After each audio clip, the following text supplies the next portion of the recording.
President Biden made huge news this week when he banned the importation of Russian gas and oil into the United States.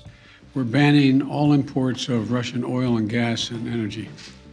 That means Russian oil will no longer be acceptable at U.S. ports, and the American people will deal another powerful blow to Putin's war machine. Obviously, this was done in response to Russia's invasion of Ukraine, and President Biden really wanting to ratchet up the pressure on President Putin. That said, the move by the president really added to this upward pressure on gas prices here in the United States. Those gas prices are already at historic highs, and they're set to go higher. Because this has become such a salient political issue, it's really broadening out the debate about American energy consumption, energy production, the transition to green energy and things of that nature. There's a separate question about whether there should be restrictions on American exports of oil and gas. And this issue is interesting because to some degree, it cuts across party lines.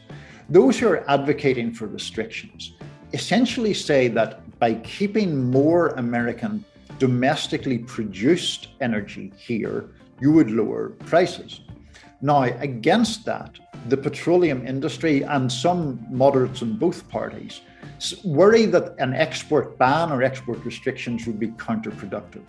The reasons for that are a little bit complicated, but essentially the argument is that that kind of a ban would distort markets and in fact put the price of oil overall up somewhat.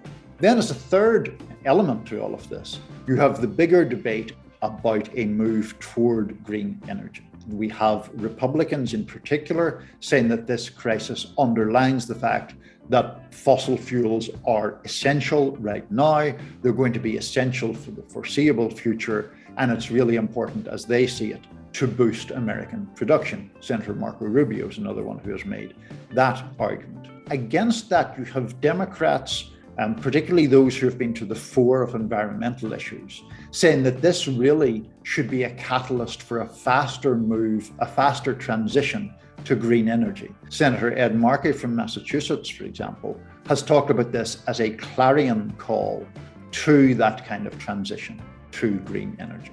The overarching question here, of course, in terms of domestic politics, is how these high gas prices and the related policies play into the midterm elections. Right now, there is some polling that suggests American voters are willing to withstand higher gas prices if that is the price for supporting Ukraine and pushing back against Vladimir Putin. For example, our sister network, News Nation, had a poll in recent days that put American support for that position in the mid-60s. In any event, this is a huge issue. It's not going away anytime soon, particularly because those prices at the pump for Americans keep rising.